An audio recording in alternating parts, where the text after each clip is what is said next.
I hope you are having a great Friday so far and happy weekend to everyone. Today is yet another episode of the Author Collaborative, and I will be talking to a fellow author, trying to understand his writing process and how he goes about writing fiction. Hello, Shirid. Hello, Abhishek. Yes, we have today's guest with us, so without further ado, let me add him to the live.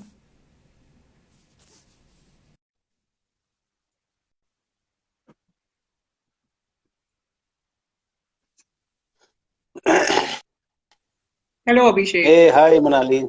Hi Manali. Good afternoon. Good evening, both of us actually. It's Yeah, 5:30 for me. yeah, it's almost 5:30 already for you. Yes, and we are already late by about 20-25 minutes I, from I, the ge- I schedule. didn't guess that I was not following you. Uh, yes, and I think there was some problem with the connectivity also. But now we are here. Hello and welcome to another Good. episode. Yeah, Welcome again, I must say. yeah, better late than never. So, how are you, Abhishek? Firstly, congratulations on the new book, and I read it and I liked it a lot. So, congratulations on that. Thank you. And congrats to you on your new book too, and your fifth one, that is. Yes, thank you so much. And way behind that, only two. You'll, it's okay. It's not a competition. We are all doing something. Yes. Yes. So Abhishek, I have read both your books now, and I am really excited to learn from you and understand how you go about writing the books that you do and writing everything else, the creative process that you undertake while writing those books. And I have a few Yeah, questions for you, uh, if you are game for answering them. yeah, of course I am, sure.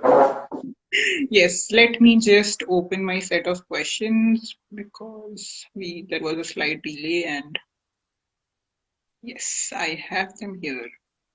So how is it going? How is the book doing so far? It's doing pretty well. I had my last ranking of 73 on the book chart. Yeah. And even Wow. offline sales this time is doing pretty well as Oh. COVID is opened up in India. There are a lot of Hmm. stores, a lot of traveling happened. There are certain airport outlets as well as bookstores being sold at. Oh, that's wonderful. Great. Congratulations. Okay, so I'm going to start with my questions for you. My first question to Yeah. you is, uh, both the second book, Messily Married, is a sequel to your first book, Lollipops to Cigarettes. Yeah. So, And yeah. I have never, done writing of that kind, which is in a continuous form and continuous from one book to another. So I want to understand from you what were the challenges that you faced in writing both the books, and how did you overcome them? Okay. So Lollipops to Cigarettes was a book about growing up. It's about a kid growing up from his age of lollipops to cigarettes. Hmm. And the life doesn't end here. So that's why I thought of bringing about another sequel. What's happened after the cigarettes? So it's about married life. So it's about what we call is a typical phase of life where a person gets married and then what happens after that. That's about messily married. To be honest, messily married is actually really married. Whoever sees that book, some people who asked me, is it about a troubled marriage? I said, it's not. If you are not messily married, you are definitely coldly married. So you have to choose whether to get messily married or coldly married, right? So that was about the book. The challenges, of course, of writing a sequel is connecting the dots.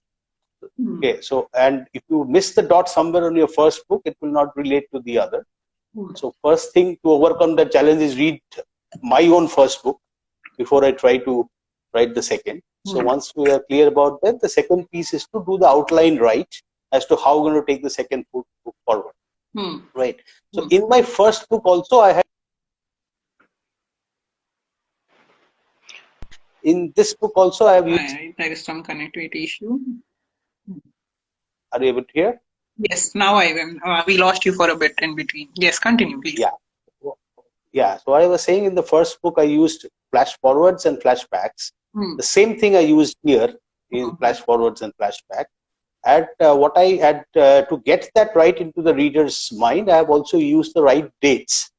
Every chapter has a date, so people can understand how is it moving forward. So that's the challenge that I faced: how to do the connect the dots and how to do the flash forwards and flash backs. So I overcome that by actually giving the dates right on each chapter. Okay. So Does that connecting answer the the dots question, and Manoj? yes, connecting the dots and maintaining a sequence throughout both the books. That's a major challenge Yeah, when writing such a yeah, story, which is carrying on from one book to the other. absolutely. Yes. Yes. So that brings me to my next question. You were just now mentioning about your books doing well on the offline front as well. So I want to understand uh, what what is your understanding of traditional versus self-publishing, and tell us the top three differences and pros and cons about both. So if I talk about the pros and cons, yes, traditional publishing, one line which today's indie authors do not choose. Even my first book was not a traditional published one. But to be honest, when I started writing, I always wanted to see my name shelved, the way I put it. So if I want to see my name shelved, the traditional publishing was the only way that we can go Hmm. by. So both Hmm. has its pros and cons. Hmm. If I talk of the pros of traditional publishing first, it's firstly about distribution. Yeah. Hmm. Hmm. So you have a wide range of distribution. Today, my books are there in shelves from right from Meerut to Michigan, right? Hmm. So how do you do that international distribution, national distribution? That as indie author will never have the muscle power to do. Right? Hmm. That's the first advantage. And the second advantage of a traditional publishing is marketing, right? Hmm. Jiska kaam usi ko saje. There's a saying in Hindi, na. So we are not the best marketers. We are authors, right? They can help you in the proper sequential marketing, both pre-launch and before launch, after launch. So how do you get that marketing done? That's the second advantage. Hmm. And that's the major two advantages that we have. And the cons, of course, is time, because you can actually govern your own timelines in publishing yourself. But here you can't. You have to go to the sequential act of how the publisher is going through. And of course, it is a costly affair, because a traditional publisher will definitely get, there's something called a partner publishing model. He will take a part of the cost from the author. So that's the two disadvantages that you have. But whereas definitely the advantages take it over. Right? Hmm. That's how I would put it. Yes. Okay. That's very transparently put. I'm sure a lot of people who. Hello? Yes. So, a lot of people who don't understand the difference between traditional and self-publishing will be able to understand it better from what you have said. So, thank you for sharing that with us. And I am sure whoever wants to write and whoever wants to become an author and wants to have a book published, wants their book to be visible offline, also wants it to be there on the shelf up there. And for that, traditional publishing is though a longer route, but it's the best route. Yeah. If you want to do book launches, they will help you.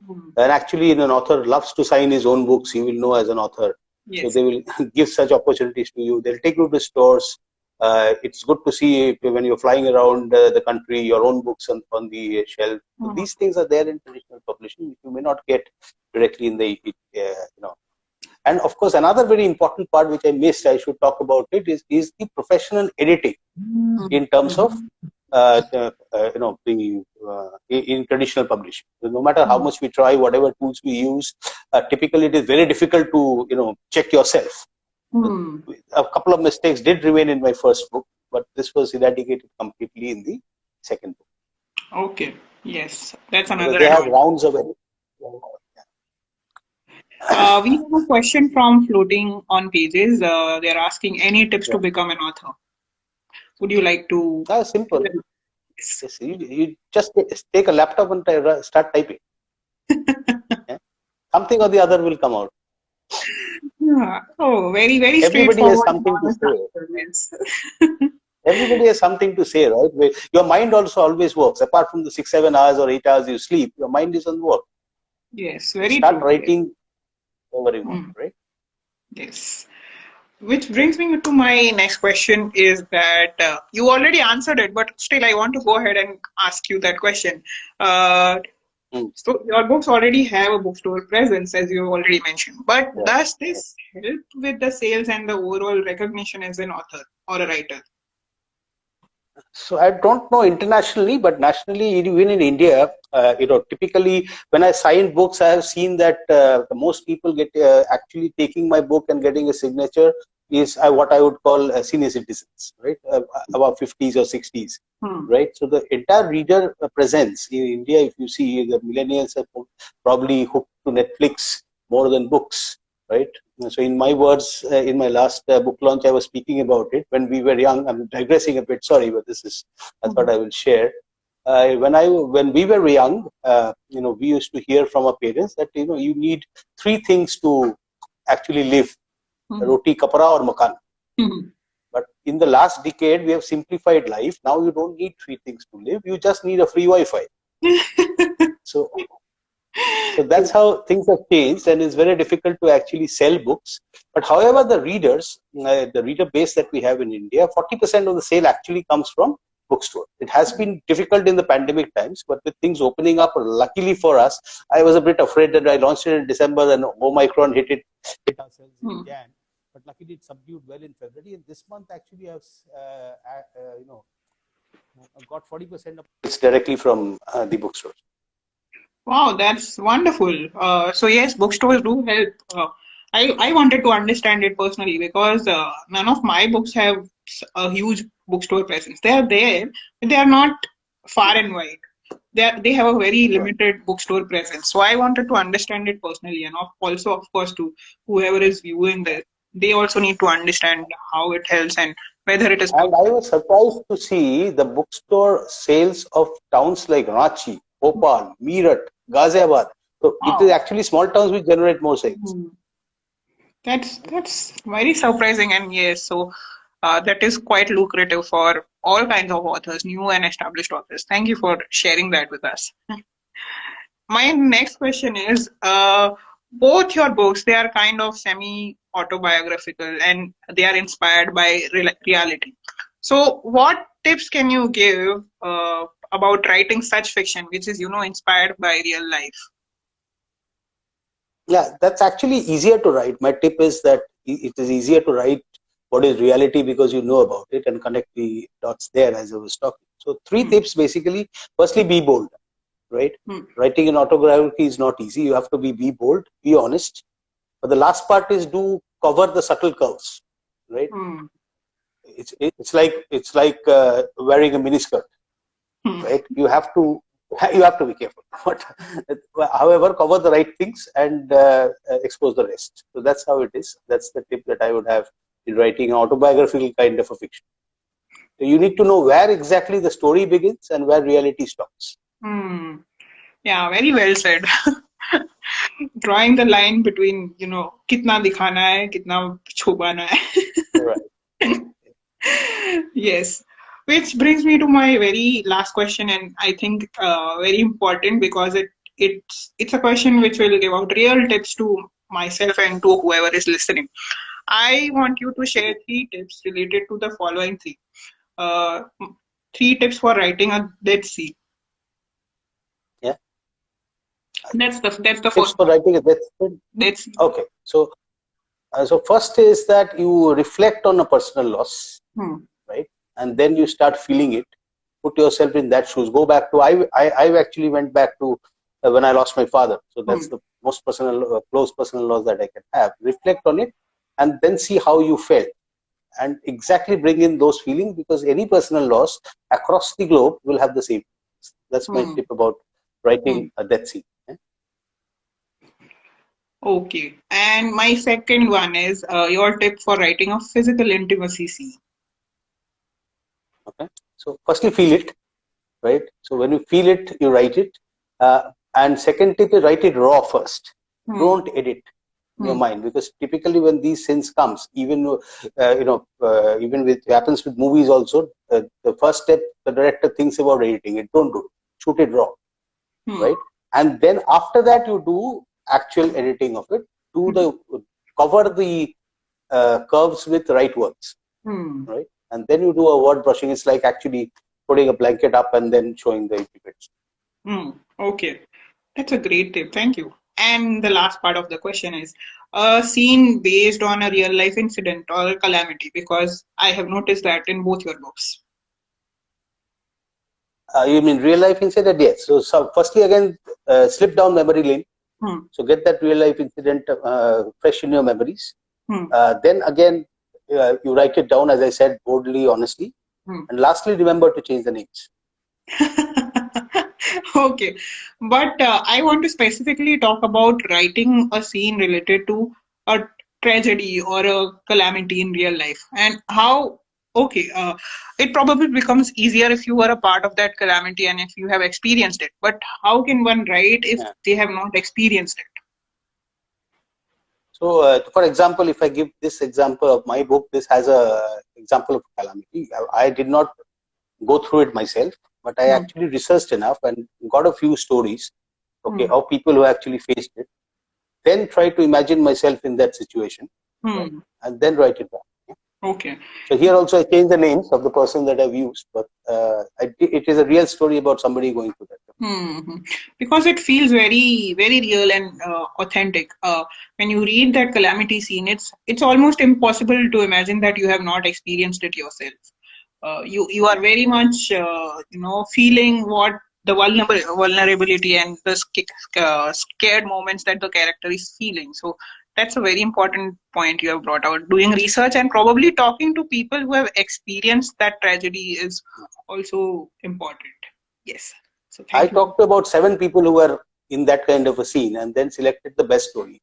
Maybe not exactly one story, but a mixture of all 7. Oh, okay. That's interesting. Yeah. So that's the kind of work that goes into writing such about such things and incidents. Yeah. Thank you. Okay. Before I open the floor for your questions to me, I want you to read out a passage from the book. A passage from the book? Okay. So, since you talked of the calamity, let me talk about that calamity itself. The name of the chapter was Water, Water Everywhere, just to set the context for people who are young and did not see that calamity. It talks about July 2005 in Bombay, when the entire city of Bombay was underwater. We had something around, I was around 27 years old that time. So we had about 300 centimeters of rain in exactly 2 hours. Just to give you a context, 300 centimeters of rain is a rainfall that Cherrapunji, the highest rainfall plateau of India, receives in a full year. Right? So that's the kind of rain that Bombay handled, and the entire city was underwater, right? And that evening. So that was the thing. And the story goes like here, the protagonist is actually sitting on top of his car because the entire car is submerged. And he's going through fear as well as anxiousness. He's hungry, he's thirsty. He spends the whole night on top of that car, right? And he is almost a near-death experience for him. He doesn't know where his family is. He doesn't know where his wife is. There's no telephone connections working, no cell phones working. So he just sat along with his driver, the two of him. And then I brought out that how calamity equalizes you. A driver who was actually driving a car and the owner of the car is actually sitting on top of the car and spending the whole night in it. In the morning, there are 6 or 7 men of a rescue team, and these rescue teams are not government officials. They are locals. There in Bombay, actually locals had it taken on it themselves to rescue people who were stuck in the flood. And they had come and rescued them and brought them to safety along with food and drink. So what was the learning from this, right? That's the question that I was researching on. I read that passage, a very small passage on what the learning that gave to the protagonist, and that was very beautifully put as to what this calamity gives us as a learning. Yeah? Just give me a moment to open it.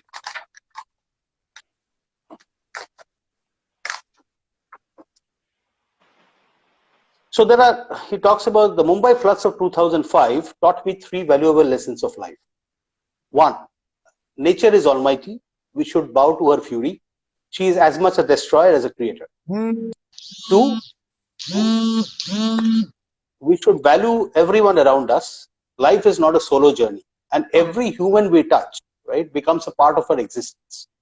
Those 6 men who came to my rescue in the flood, in the flood were just ordinary men from the neighborhood. In a Hmm. couple of hours, when they were steering me to safety, I did not even ask their names. Probably I would never meet them again in life, but they saved my life. Hmm.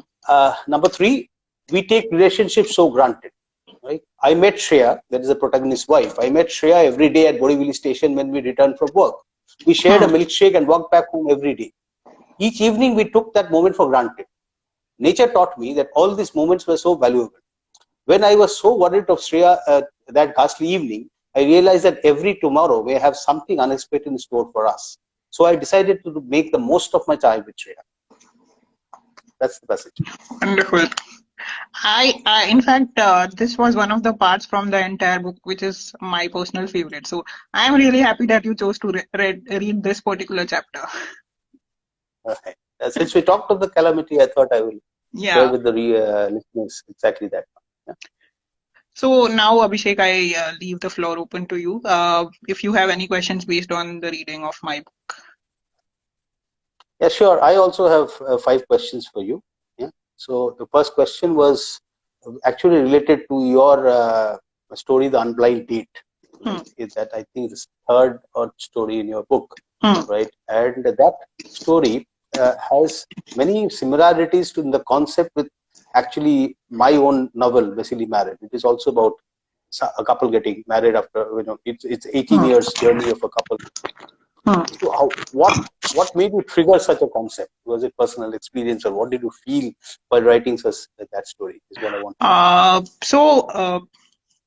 I have mentioned in the book after the story also that particular story that this story is actually inspired from another short story that I read in a book written by another author, and I was inspired to write a prequel to that story based on my reading, and that's how what follows after this particular story in my book is how they go about that particular date. It's about that particular date that they are going to.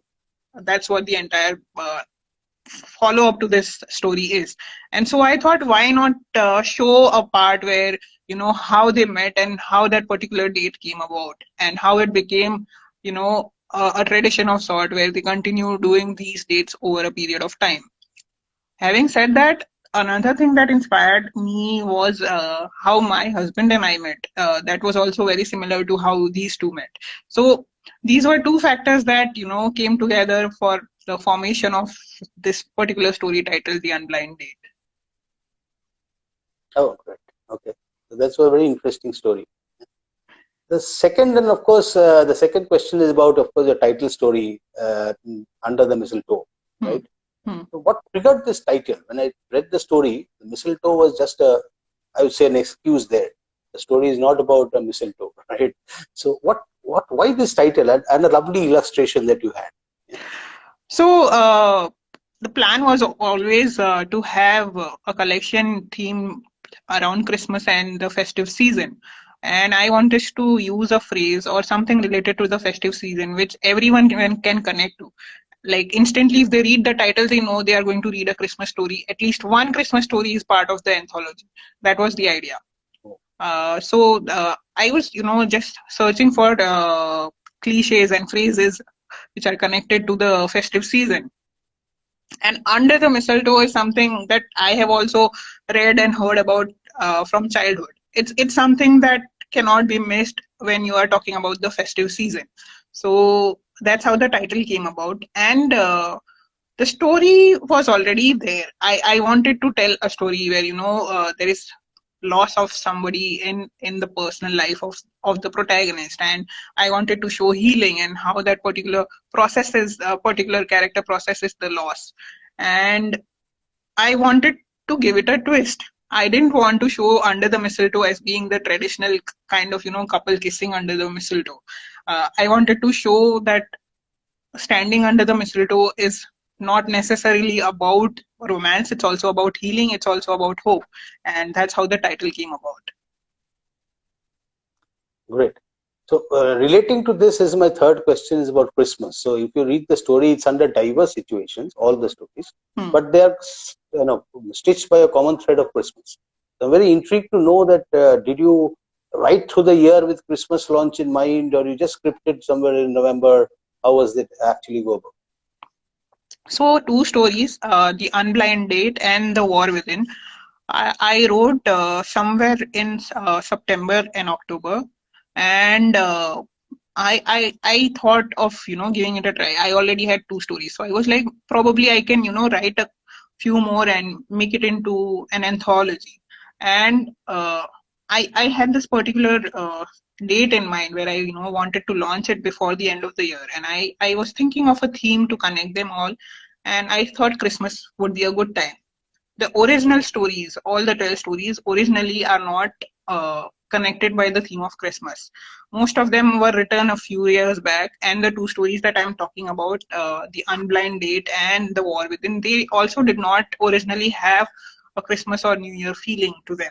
So when I had this idea that yes, Christmas and festive season is the common theme I want to have for all the stories, I made changes to the stories that were already written, and then I wrote a few new stories where the focus was to have Christmas and New Year in the story itself.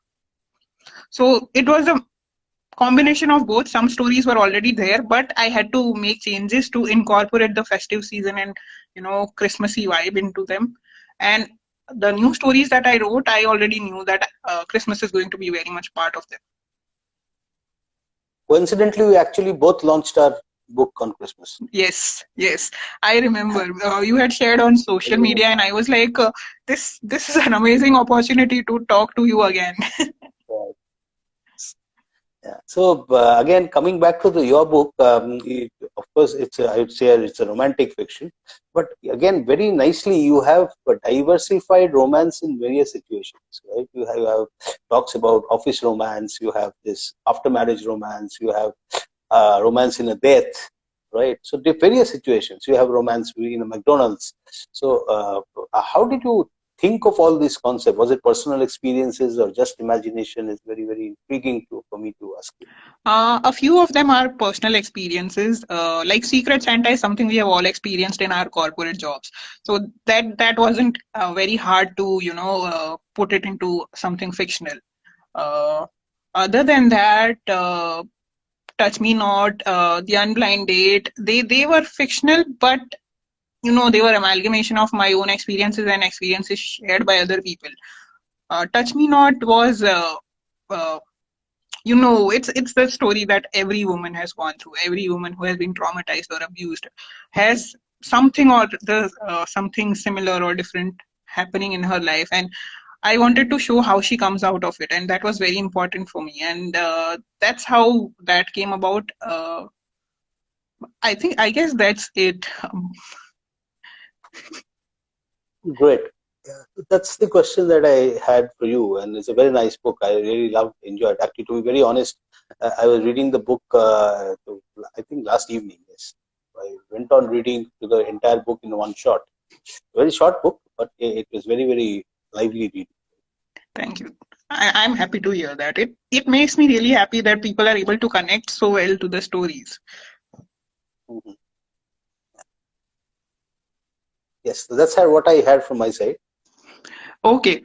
So before we end the session, I want to do a fun rapid fire round where you have to answer as quickly as possible. I have 5 questions for you, and you have to answer whatever comes to your mind Okay. at one go. That's scary. Okay. Okay, let's try.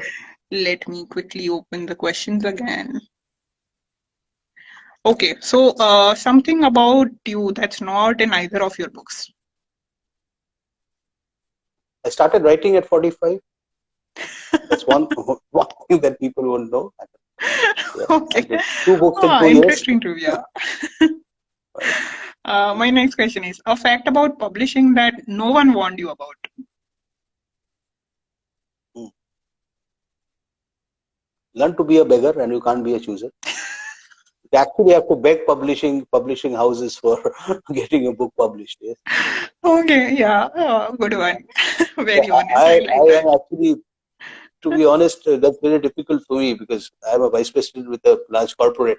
So I realized I forgot begging. I have been commanding, right? So it was not possible with traditional publishing. Ah, wonderful. That's good to know. Very interesting. Okay. My next question is a book that you referred to while writing yours. None. My own experience is what I have referred to Okay, in both the interesting. books. Okay. Uh, my next question is really interesting. It has a little twist. The last place that you visited is now a part of Hmm. the title of your next book. So, what will that place be, and how will you put the title? You have to be creative.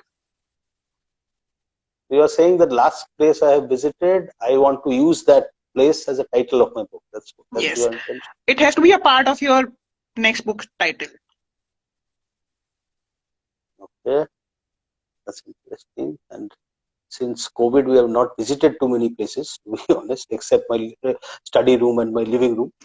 But anyway, if I still go back to memories, I would say I would use two names actually: Chilean wine in a Caribbean beach.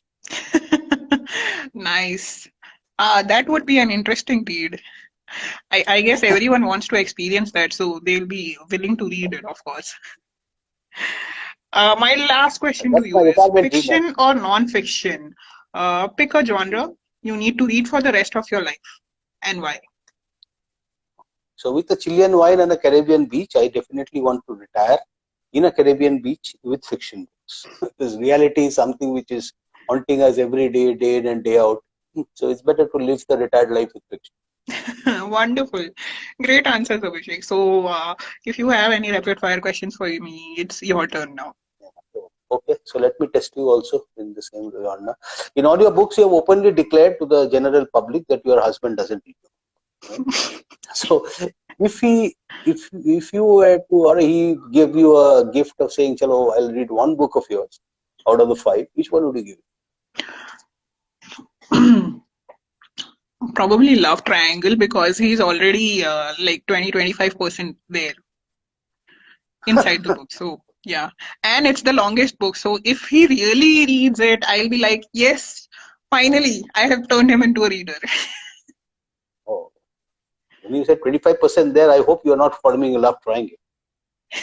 No, no. Okay. Great. So apart from in this book, if I delete the chapter of the mistletoe, Hmm. then out of the rest of the stories, if I ask you that, okay, I don't have time, give me just one story to read, not the mistletoe. Apart from that, what would you? What would that I think Touch Me Not because it talks about a very burning issue. be? Okay, understand. So again, coming back to the mistletoe story, I can't. I actually slept over it yesterday night, and I really loved the story. For a moment, I felt that when that lady picked up the newspaper, which 1 year ago, Hmm. right? For a moment, it struck me that probably this lady is a ghost. So when do I see a ghost story from? In my previous book, The Art of Being Grateful, I did make an attempt at writing a ghost or scary story, uh, and the readers have been asking me to complete that story because it was so incomplete and left at uh, it's a hooking end, and people wanted answers. So maybe in the next year or two, I'll write a sequel to Wanted Love from The Art of Being Grateful. And Manali Desai, when do we see a novel of yours?